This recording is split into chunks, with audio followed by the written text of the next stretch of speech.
साथ हम लोग पढ़ने वाले नया चैप्टर का नाम है प्रिसाइज राइटिंग। ये वाला चैप्टर आपके लिए बहुत ज़्यादा इंपॉर्टेंट है और इससे भी ज़्यादा ये इंपॉर्टेंट है कि हम लोग पिछले वीडियो लेक्चर में हम लोगों ने जो चैप्टर पढ़ा था वो उससे भी ज़्यादा इंपॉर्टेंट है। तो अगर आपको जानना है कि पिछले वाला चैप्टर हमारा क्या था तो जाइए अभी के भी डिस्क्रिप्शन बॉक्स में जाइए और उस वीडियो को अभी जाके देखिए, ठीक है। चलिए स्टार्ट करते हैं। चैप्टर है प्रिसाइज राइटिंग। इस प्रिसाइज मतलब होता क्या है, प्रिसाइज की डेफिनेशन क्या है, प्रिसाइज हम लोग कहाँ पर यूज करते हैं, सारी चीजें हम लोग आज इस वीडियो में क्लियर करेंगे। चलो लेट क्या होती है, चलो लेट तो हो नहीं रही है हमें क्योंकि वीडियो है सिर्फ 10 मिनट की, तो लेट नहीं हो रहा, तो जल्दी से जाकर हमारे चैनल को सब्सक्राइब कर देना। फिर हम लोग स्टार्ट करते हैं हमारा चैप्टर प्रिसाइज राइटिंग, ठीक है। तो देखो प्रिसाइज राइटिंग का मतलब क्या है, तो देखो जो प्रिसाइज है वो एक फ्रेंच वर्ड है और उस फ्रेंच वर्ड का मतलब क्या होता है, फ्रेंच वर्ड का मतलब होता है समरी होता है। क्या होता है, समरी होता है। अबे समरी का मतलब क्या होता है, क्या मैंने पूछा कि समरी का मतलब क्या होता है, अब आप बोलोगे समरी कौन सा आ गया। अभी तक तो हम लोग ने सिर्फ पढ़ा है यार, समरी मतलब वो होता है ना जो हम लोग पढ़ते हैं कि अगर हमें किसी भी चैप्टर को हम लोग समरी देखते हैं ना तो समरी मतलब होता है कि हम लोग खुद नहीं पता। मैं बताऊं, देखो समरी मतलब होता है मेरे पास कुछ भी एक बड़ा सा पैसेज लिखा है 5 लाइन का, यानी किसी भी चीज के बारे में मुझे मान लो बड़ा सा एक चैप्टर है 5 पेज का है, ठीक है। कितने पेज का है, 5 पेज का है।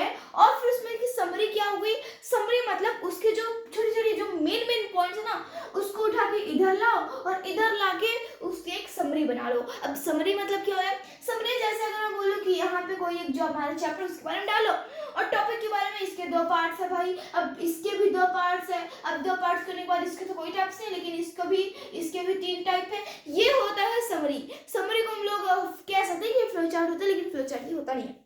समरी मतलब होता है कि अगर आपके पास 5 पेज की अगर आपके पास कोई भी चीज लिखी हुई है, समरी मतलब होता है प्रिसाइज राइटिंग मतलब कि उस चीज को प्रिसाइज कर लो यानी समराइज कर लो एक पेज में, यानी 5 पेज को आपको एक पेज में कन्वर्ट करना है। ये होती है प्रिसाइज राइटिंग यानी समरी। बात आई समझ में, कोई दिक्कत नहीं दिक्कत। चलो अब हमारा जो क्वेश्चन है ये प्रिसाइज मतलब आपको समझ में आ गया, चलो बहुत अच्छी बात है, प्रिसाइज मतलब समझ में आ गया। चलो बाकी अभी की बात करते हैं। तो प्रिसाइज, अब यहाँ पे जो अगर आपको प्रिसाइज राइटिंग करनी है तो नीड फॉर प्रिसाइज राइटिंग, ये भी एक टॉपिक है, बहुत बच्चों की मांग है इसके लिए, तो चलो इस टॉपिक को भी देख लेते हैं। तो क्या है, need for precise writing. Need for precise writing, अब प्रिसाइज राइटिंग के लिए हमको क्या क्या चीज चाहिए होता है, इसको हम लोग कहते हैं need for precise writing. Need मतलब क्या होता है, चाहना, ठीक है। अब नीड फॉर प्रिसाइज राइटिंग यानी शॉर्टेज ऑफ टाइम मेक्स। अब यहाँ पे क्या होता है, अच्छा टाइम मैनेजमेंट आपने पढ़ा है, टाइम मैनेजमेंट। अच्छा टाइम मैनेजमेंट को हम लोग और किस नाम से जानते हैं, अनुशासन के भी नाम से जानते हैं। तो देखो टाइम मैनेजमेंट में क्या होता है, आपके पास एक बड़ा सा पेज है, तो इस पेज को आपको इसमें क्या चाहिए होता है, आप कितनी जल्दी उस चीज को कर पाते हो, क्या आप उस चीज को कितनी जल्दी कर पाते हो, इसको कहते हैं टाइम मैनेजमेंट। यानी हम लोग मैथ में भी क्या करते हैं, हम लोग एक मैथ में भी एक प्रकार से टाइम मैनेजमेंट करते हैं। मैं भी मैथ पढ़ती हूँ तो मैं इसलिए आपको बता रही हूँ।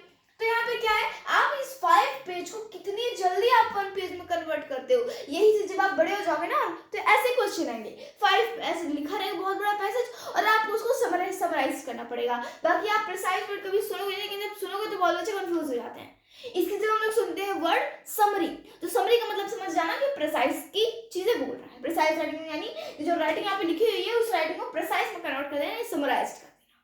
बात है समझ में। पहली चीज तो ये हो गई कि टाइम मैनेजमेंट हमें सीखना होगा, और जो दूसरी चीज है जो हमें करना पड़ेगा वो क्या है, it provides a good exercise, यानी ये जो होता है ये क्या करता है, गुड एक्सरसाइज देता है राइटिंग दी कंपोजिशन, यानी कि बहुत अच्छी कराता है। यानी हमारी जो राइटिंग होती है, मान लो कि आपकी बुक में, मेरी भी बुक में बहुत अच्छी मैं किस क्लास में, 7th क्लास में, तो 7th क्लास में होते 10 12 चैप्टर होते हैं। अब मैं क्या करूँ भाई, मुझे सारे चैप्टर लर्न करने हैं, तो मैं तो थोड़ी ना ऐसा करूँगी कि समय बैठ के लर्न करवा लूँगी। हम लोग क्या करते हैं, जब हम लोग 6 7 में पहुँचते हैं तो हम लोग बनाते हैं नोट्स। अब नोट्स मतलब क्या होता है, नोट्स मतलब होता है जो 12 पेज का जो चैप्टर है उसे हमें समराइज करना पड़ता है 2 या 3 पेज पे। इसे कहते हैं प्रिसाइज राइटिंग, जो कि मैं अपनी नॉर्मल लाइफ में यूज करती हूँ। अगर आप भी 6 7 में हैं तो आपको भी नोट्स बनाना चाहिए। अगर आप नोट्स नहीं बनाओ तो आपको ये सब करना, आपको कभी क्वेश्चन नहीं आते, लेकिन अगर आपको इसको अपनी नॉर्मल लाइफ में लाना है तो आपको नोट्स बनाने पड़ेंगे। नोट्स में भी आप एक तरह से समरी ही करते हो, समराइज ही करते हो। समराइज नहीं, अगर मेरी बुक में लिखा हुआ है कि भाई ये स्केलेटन में इतने इतने इस जो स्केलेटन होता है उसमें इतने बोन्स होते हैं, स्केलेटन में ये वाला पार्ट जरूर है, ये वाला पार्ट जरूर, तो मैं उसमें क्या करूँ, एग्जाम्पल भी दे देगा, बहुत सी चीजें दे देगा, ये वाली चीज जरूरी, ये वाली चीज जरूरी। अब मुझे उसको समराइज करना है तो मैं ये थोड़ी ना बोलूंगी कि ये वाली चीज जरूरी है और ये वाली चीज बच्चों जरूरी है, इसको तो मैं लिखूंगी, मैं सीधे अपने मेन टॉपिक पर आ जाऊंगी, मेन पॉइंट पर आ जाऊंगी, इसे कहते हैं समराइज करना। ठीक है, दो चीजें हो गई, नीड फॉर प्रिसाइज राइटिंग। अब ये बात समझ में आ गई, चलो बहुत अच्छी बात है। अब आते हैं तीसरी चीज, पहले तो हम लोग ने समझ ली प्रिसाइज राइटिंग क्या होता है, दूसरी चीज हम लोग ने देख ली नीड फॉर प्रिसाइज राइटिंग, और जो थर्ड चीज हम लोग जो देखने जा रहे हैं वो difference between reading comprehension and the precise writing. ये भी आपको बहुत ही अच्छी टॉपिक है, तो चलो इसको भी क्लियर कर लेते हैं। तो सबसे पहले अभिमान जी क्लियर करना, उसको पहले आप एक बार अपने मन में रिवाइज करो, जल्दी से रिवाइज कर लो। अच्छा, अब मैं आपको क्या पढ़ाने जा रही हूँ, मैं आपको पढ़ाने जा रही हूँ, आपने एक बार रिवीजन कर लिया, नहीं रिवीजन किया तो वीडियो पोस्ट कर दो, ठीक है। तो अब हम लोग पढ़ने जा रहे हैं कि मैंने आपको कौन सा टॉपिक बताया, अभी मैंने आपको बताया कि जो प्रिसाइज राइटिंग होती है, प्रिसाइज राइटिंग में हमारे लिए कि रीडिंग कम्प्रीहेंशन और प्रिसाइज राइटिंग में क्या क्या डिफरेंस है, इस चीज को जाना है। तो देखो रीडिंग कम्प्रीहेंशन में क्या होता है, रीडिंग कम्प्रीहेंशन में क्या होता है, कम्प्रीहेंशन यानी उस चीज को समझना, रीडिंग में क्या होता है, हम लोग उस पैसेज को समझते हैं। मेरे मान लो कि मेरे पास 10 लाइन्स की मेरे पास क्या लिखी हुई, मेरे पास 10 लाइन पैसेज लिखी हुई है, ठीक है, 10 लाइन मेरे पास पैसेज लिखी हुई है। अब मुझे इसको रीड करनी, ये होगी 10 लाइन, 1 2 3 4 5 6 7 8 9 10, ठीक है। तो क्या होगा, 10 लाइन मेरे पास पैसेज लिखा हुआ। अब अगर मैं इसे करूंगी रीडिंग कम्प्रीहेंशन, अगर मैं इसमें करूंगी तो मेरे पास जो एग्जाम में जो क्वेश्चंस आएंगे वो क्या आएंगे, इसी पैसेज में भी आएंगे। लेकिन आप बोलोगे यार प्रिसाइज राइटिंग में भी तो ऐसी क्वेश्चन आएंगे, लेकिन नहीं। देखो रीडिंग कम्प्रीहेंशन में क्या होता है, जो पैसेज है ना इसको अच्छे से आपको रीड करना रहता है, पूरा कॉन्सेंट्रेशन आपको यहीं पे होना चाहिए, आई कॉन्टेक्ट भी यहीं पे होना चाहिए, पूरी चीज बोल के आपको सारा कॉन्सेंट्रेशन यहाँ पे लगाना है, ये चीज होती है रीडिंग कम्प्रीहेंशन में। वही चीज यहाँ पे भी करनी है, लेकिन इसका एक अलग से वर्चुअल रोल है। तो यहाँ पे कैसे पैसेज से हमसे क्वेश्चन पूछा जा सकता है, नहीं कम्प्रीहेंड करने के लिए हमें इस आप पूछे जाते हैं कि आपने इस पैसेज से हम समझा क्या, तो इससे कुछ क्वेश्चन पूछे जाते हैं। लेकिन प्रिसाइज राइटिंग में क्या होता है, प्रिसाइज राइटिंग में आपने इसमें जितनी भी चीजें पढ़ी ना उसको समराइज करने को सीधे बोल देता है, बिना देखे आपको क्या करना है, समराइज करना है यहाँ पे। और समराइज में आप कुछ भी गलती हो तो नंबर कट। बात समझ में आई कि समराइज मतलब क्या होता है, बहुत ही वर्चुअल रोल करता है। जो प्रिसाइज राइटिंग है वो हमारे इंग्लिश ग्रामर में बहुत ही अच्छा रोल, बहुत ही जरूरी रोल क्या करता है, प्ले करता है। इससे अच्छा रोल बाकी तो बहुत करते हो, लेकिन ये बहुत अच्छा रोल प्ले करता है। तो यहाँ पे वाली बात आपको समझ में आ गई, क्या करता है हम लोग, ये जो रोल करता है, जो रोल प्ले करता है, वो कौन सा रोल है, वर्चुअल रोल, जो मैंने आपको पहले बोल दिया है। तो मुझे बोलने की जरूरी नहीं है, ठीक है, ये भी बात समझ में आ गई। अब जो हमारा जो लास्ट टॉपिक होने वाला है वो क्या है, techniques of the precise writing. अब प्रिसाइज राइटिंग अगर मुझे लिखना है तो इसके लिए मुझे टेक्निक्स भी जाने पड़ेंगे, techniques is also very important. तो टेक्निक्स सब जान लेते हैं, टेक्निक्स मेरे पास 5 है, सबसे ज्यादा भी हो सकती है, तो चलो बात कर लेते हैं। सबसे पहली टेक्निक जो मेरे पास है वो है रीड पैसेज स्लोली। अब अगर मान लो आपके पास जो टाइमिंग है वो आपको मान लो 1 मिनट है, 5 टाइम आपको पैसेज दे दिया गया है और आपको 1 मिनट का टाइम है, उसको अच्छे से रीड कर लो, और 10 मिनट का टाइम है आपको इसे समराइज करना है। तो यहाँ पे आपको क्या करना है, मेरे स्लोली कहने का मतलब ये नहीं है कि आप बहुत सोते इसको लर्न करो, ये नहीं है। आपके पास अपने टाइम मैनेजमेंट करो ना। टाइम मैनेजमेंट मतलब कि यहाँ पे आपके पास अभी 1 मिनट का टाइम है, मान लीजिए आपके पास 5 मिनट का टाइम है और एक लाइन आपको 1 मिनट में अच्छे से पढ़ना है। तो यहाँ पे क्या है, स्लोली मतलब कि उस चीज को पढ़ो, लेकिन उस चीज को कंप्रीहेंड भी करते जाओ, यानी समझते भी जाओ, बिन समझे, क्योंकि आप इसको समराइज नहीं कर सकते।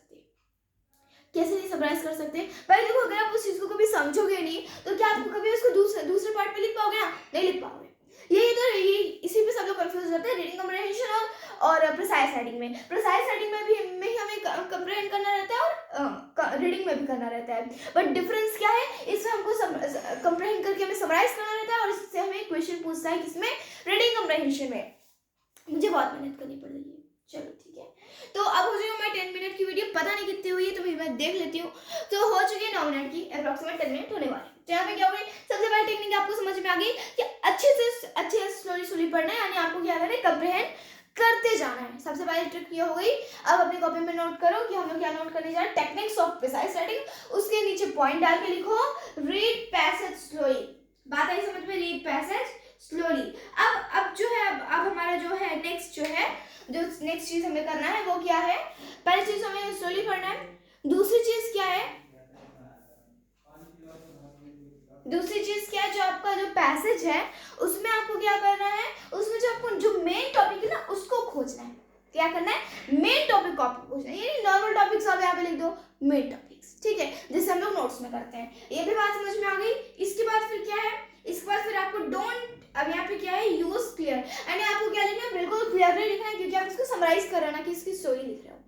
अगर आप इसको समराइजेशन से अगर आप इसको स्टोरी चेंज करें तब आप क्लियर लिख सकते हो, आप इसमें कंफ्यूज कर सकते हो, लेकिन इसमें आप कंफ्यूज नहीं कर सकते क्योंकि आप कर रहे हो समराइज। तीसरी चीज भी समझ में आ गई। चौथी चीज क्या है? Right precise in indirect speech. अब जो आप प्रिसाइज लिखोगे ना वो इनडायरेक्ट स्पीच में लिखोगे और ये पास्ट टेंस में होना चाहिए। चौथी चीज भी क्लियर हो गई। पांचवी चीज जो है वो है don't add any idea of original work. अब आप इसमें कोई अपने ओरिजिनल डेगा कोई भी एग्जांपल आपको नहीं जोड़ना है, क्योंकि जो आपको ऑलरेडी आपको समझ में आ गया, आप ऑलरेडी आपको समराइज करना है। एग्जांपल कोई जरूरत नहीं लिखने की। बाकी आप साइंस वगैरह कुछ भी लिख सकते हो, लेकिन अब एग्जाम में आपको एग्जांपल बिल्कुल भी नहीं लिखने हैं, ठीक है। तो ये कुछ बातें हो गई जो कि आज हम लोगों ने बात की। Precise setting only 11 minutes. अगर आपको हमारी वीडियो अच्छी लगे तो हमारी वीडियो को लाइक शेयर सब्सक्राइब जरूर कीजिएगा, लेकिन लाइक शेयर सब्सक्राइब करने से पहले आपको इस वीडियो को पुश करने के बाद अच्छे से रिवाइज कर लो, बिकॉज बिना रिवाइज करे मैंने आपको 80% समझा दिया, लेकिन जो बाकी 20% है वो आपको खुद से समझना पड़ेगा। मैं आपको हर एक वीडियो में बताती हूँ। ये हो गई आपका लास्ट एंड सेकंड वीडियो। अब तैयार हो जाइए इंग्लिश ग्रामर को खत्म करने के लिए।